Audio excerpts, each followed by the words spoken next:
Halo, ketemu lagi dengan saya Peter di channel Akal Sehat. Kali ini saya akan membahas sesuatu yang lagi hot di masyarakat. Hotnya sebenarnya udah lama sih, cuma baru sempat bahas saja. Yaitu mengenai P-Network, yaitu dengan P-Coin-nya. Nah, sebenarnya saya nggak tahu apakah harus nyebut P ini nanti sebagai koin atau token ya, karena ada perbedaan yang mendasar antara koin dan token. Jadi kalau koin tuh mereka punya blockchain-nya sendiri, sementara token mereka nggak punya blockchain sendiri, mereka nebeng blockchain ke orang gitu. Dan saya nggak tahu apakah nanti P ini bakal punya blockchain sendiri apa enggak. Tapi salah kaprah ini sudah terjadi di masyarakat banyak, dan banyak yang ngomong P-Coin, P-Coin. Jadi untuk berikutnya di video ini saya akan menyebut sebagai P aja. Oke, jadi P-Network sendiri itu apa? P-Network sendiri sebenarnya kalau menurut saya pribadi itu semacam seperti airdrop. Cuma oleh sebagian besar pioner, mereka nyebutnya sebagai cloud mining. Cloud mining tuh kita bisa mining koin atau token dalam bentuk nggak perlu menyediakan hardware, jadi cuma dengan software aja kita klik something itu mereka bisa mining. Itu istilahnya cloud mining. Nah, tapi menurut saya pribadi P-Network itu lebih ke arah kayak airdrop ya. Jadi dia nggak bagi-bagiin koin gratis atau token gratis dengan beberapa syarat tertentu. Misalkan ada beberapa yang airdrop kita harus daftar email, kita harus melakukan satu tugas tertentu. Lah kalau di P-Network ini tugas yang dilakukan adalah kita harus ngeklik yang namanya petir setiap nggak tahu sehari sekali mungkin kalau nggak salah dapat infonya ya. Jadi P-Network sendiri ini didirikan oleh dua orang lulusan Stanford, yaitu Nicholas Kokalis dan Cheng Diao Fan. Pertama kali mereka membuat project ini tahun 2018, tapi white papernya baru diluncurkan 14 Maret 2019. 14 Maret dipilih karena kalau di Amerika kan nulisnya bulan dulu, tanggal baru tahunnya. Jadi 3/14/2019. 3/14 itu seperti kita tahu yaitu angka pi, 3,14. Nah, itu tadi sekilas mengenai pengetahuan dasar apa itu P-Network. Sekarang saya akan membahas pro dan kontra di masyarakat. Kita akan bahas dari pro-nya sendiri. Nah, pro-nya adalah pertama, P-Network ini banyak yang main karena menurut mereka ini adalah aplikasi gratisan yang bisa membuat mereka mendapatkan penghasilan berupa koin atau token. Nah, caranya adalah dengan mengklik tombol petir di aplikasi P-Network itu. Menurut mereka, dalam pola pikir mereka yang saya pernah tahu di beberapa orang yang main P adalah mereka berpikir bahwa saya sudah punya satu kerjaan, apa salahnya saya mencari second income saya, dan second income saya nggak mau mengganggu kerjaan utama saya. Jadi dia pilih P-Network yang mana bisa dikerjakan sewaktu-waktu dan hanya cukup dengan mengklik handphone. Itu artinya mereka tidak perlu mengganggu kerjaan utama mereka, tapi mereka bisa memiliki potensi dapat penghasilan dari sini. Itu pro pertamanya. Pro keduanya adalah sampai video ini dibuat, pengguna P-Network seluruh dunia itu mencapai 35 juta orang. Yang artinya, kita tahu sendiri kalau misalkan di dunia kripto, mereka base-nya on community ya, on holder koinnya gitu. Artinya, semakin banyak orang yang megang koin atau token ini, artinya kebutuhan untuk koin atau token ini semakin banyak. Dan itu sebenarnya good, tetapi balik lagi tergantung jumlah supply koin mereka. Kalau saya lihat, P-Network ini supply tokennya mencapai 10 miliar. 10 miliar itu artinya jumlah yang lumayan banyak, dan untuk mendapatkannya pun nggak susah, setiap orang bisa cuma tinggal ngeklik di handphonenya.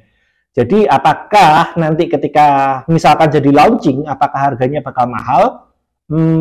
Saya tidak begitu yakin, cuma anything can happen kan. Oke, jadi itu pro keduanya. Pro yang pertama karena itu ini gratisan, semua orang bisa melakukan dan bisa dapat, bisa meng-cloud mining, dan yang kedua adalah komunitas mereka sudah lumayan banyak pengguna mereka di seluruh dunia. Nah sekarang kontranya apa? Kontranya kalau saya mencermati, ini balik lagi ya, semua kontra yang saya omongkan ini itu hanya berdasarkan opini saya dan pendapat saya pribadi. Kontra yang pertama adalah saya nggak tahu sejak kapan tepatnya terjadi, atau mungkin ini memang kecenderungan di Indonesia, kalau ada perusahaan-perusahaan atau entitas seperti ini, biasanya ada leader-leader atau informal leader dari mereka yang mana suka menyebarkan rumor-rumor tertentu yang belum tentu benar. Misalkan mereka sudah menetapkan secara sepihak bahwa harga konsensus 1 Pi itu sama dengan 4 miliar. Ini yang menurut saya agak kurang masuk akal secara saya pribadi ya. Kenapa? Karena Misalkan gini deh, kalau harga Pi beneran 4 miliar, pertanyaan saya siapa yang mau beli? Sementara orang-orang mereka bisa mining Pi gratis gitu loh. Daripada saya beli 4 miliar, mending saya mining sendiri. Kenapa? Bener kan? Masuk akal kan? Itu yang pertama. Yang kedua adalah, saya nggak melihat value dari Pi ini segitunya sampai bisa memiliki harga 4 miliar gitu. Bukan berarti misalkan nanti launching Pi nggak bakal ada harganya ya, nggak juga, saya nggak bilang gitu. Tapi untuk harganya mencapai 4 miliar seperti yang digembor-gemborkan di luar sana, menurut saya itu agak sulit. Itu yang pertama. Yang kedua adalah Pi ini sudah berjalan dari 2019 ya, yang white papernya keluar 19, 2000, 2001, 2002, 2003 sekarang. Berarti sudah hampir 5 tahun dan belum ada tanda-tanda bahwa mereka akan open mainnet atau masuk ke listing. Hal itu membuat koin Pi ini sangat rawan sekali dengan yang namanya penipuan. Seperti contoh kasus yang baru-baru terjadi adalah ada orang yang nggak tahu siapa tiba-tiba mendaftarkan koin Pi di exchanger waktu itu, dan banyak orang yang antusias, mereka nggak riset lagi, mereka akhirnya beli koin Pi ini, mereka ngambil di sana, dan begitu harganya naik, si ownernya ini melakukan rug pull, jadi akhirnya sekarang harganya drop dan jatuh gitu. Dan itu yang dibilang rawan penipuan. Nah, rawan penipuannya yang berikutnya adalah di Indonesia, yang saya tahu di Indonesia, beberapa orang yang punya koin Pi ini, mereka membuat komunitas sendiri. Mereka buat komunitas sendiri, dan di komunitas ini mereka bisa barter-barteran Pi atau membarterkan Pi dengan barang-barang tertentu. Sebenarnya nggak ada salahnya. Tetapi yang jadi masalah adalah ketika ketidakjelasan kapan mereka akan open mainnet, artinya sebelum koin ini listing di pasaran, di market, koin Pi ini sebenarnya nggak ada harganya. Frankly speaking ya, jadi jangan tersinggung, bukan saya mengecilkan. Sebelum koin Pi ini benar-benar launching di market, koin Pi ini nggak punya harga. Harganya hanya berdasarkan kesepakatan. Misal beberapa pihak, si A dan si B gitu. Si A akhirnya sepakat bahwa satu Pi harganya 1 juta misalkan. Kemudian dijual ke B. Si B membeli dengan harapan ketika nanti listing harganya bisa lebih tinggi dari 1 juta. Apa yang terjadi jika kemudian open mainnet atau listingnya ini nggak terjadi? Itu akan merugikan pihak si B. Demikian juga dengan adanya banyak orang yang rela membarterkan kendaraan, tanah, rumah. Ini kalau saya membaca dari beberapa berita ya, mereka sampai membarterkan tanah, rumah, dan segala macam, nggak tahu itu beneran apa enggak. Sebenarnya nggak ada salahnya kalau dilihat secara harafiah, karena perjanjian tersebut terjadi atas kesepakatan 2 orang. Tetapi yang jadi masalah adalah ketika open mainnet atau listing di market ini tidak terjadi, hal itu akan memberikan kerugian kepada pihak yang menerima koin tersebut. Dan yang terakhir adalah bahwa banyak komunitas-komunitas Pi di Indonesia yang saya tahu, sebenarnya di luar negeri juga hampir sama sih kalau diamati. Di Indonesia yang saya tahu, karena tidak ada banyak kejelasan atau banyak informasi dari pihak perusahaan, akhirnya mereka membuat rumor-rumor sendiri. Misalkan kayak rumor G1 Pi sama dengan 4 miliar. Itu kan sebenarnya dari individunya langsung, karena dari perusahaan sendiri nggak ada info resmi bakal segitu gitu loh. Dan lagian kita nggak bisa tetapkan harga 1 Pi bakal 4 miliar karena kita ngerti sendiri harga koin dan token itu up and down gitu. Dan setiap saat pasti berubah tergantung keadaan.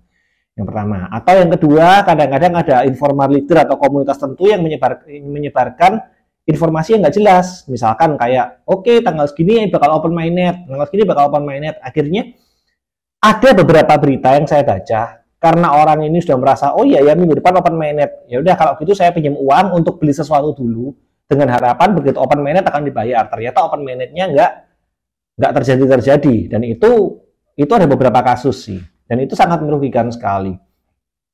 Jadi kesimpulannya apa? Kesimpulannya kalau teman-teman ngelihat dari pro dan kontra tadi, kalau ada teman-teman yang mau main Pi Network, menurut saya pribadi nggak apa-apa, main aja. Tapi mainkan Pi Network ini hanya sebatas bahwa ya cuma sekedar main iseng. Setiap hari klik-klik petirnya aja. Dan jangan ditransaksikan sebelum koin Pi tersebut open mainnet atau listing di market. Kenapa? Seperti penjelasan saya tadi. Karena sebelum koin Pi ini listing atau ada di market, koin Pi ini nggak punya value sama sekali sebenarnya. Value-nya hanya berdasarkan kesepakatan sesama orang. Nah, pertanyaannya sekarang adalah kenapa kok banyak orang yang main Pi akhirnya dihujat atau dibully oleh beberapa orang, terutama satu grup tertentu di Facebook. Karena yang saya bilang tadi, banyak informasi-informasi yang tidak bisa diverifikasi, itu keluar begitu saja di grup ini, dan banyak orang yang percaya. Sebenarnya, orang yang ngebully ini memiliki niat baik. Niatnya adalah bahwa kalian jangan asal percaya kalau ada berita tertentu gitu loh.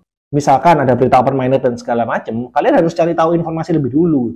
Termasuk ketika ada yang bilang bahwa harga Pi bisa jadi 4M gitu. Kalian harus cari tahu kenapa kok bisa 4M, supply-nya berapa, yang punya berapa. Terus is it masuk akal nggak kalau misalkan satu koin harganya 4M, siapa yang mau beli dan sebagainya gitu. Sebenarnya tujuannya baik, yaitu mengingatkan biar nggak ada orang yang nanti bakal ketipu kemudian hari. Tetapi memang beberapa caranya ekstrim gitu. Saya nggak akan bela siapa-siapa, saya akan mengutarakan fakta yang ada. Gitu. Jadi kalau teman-teman mau main Pi, saran saya adalah pertama, main seperti biasa aja.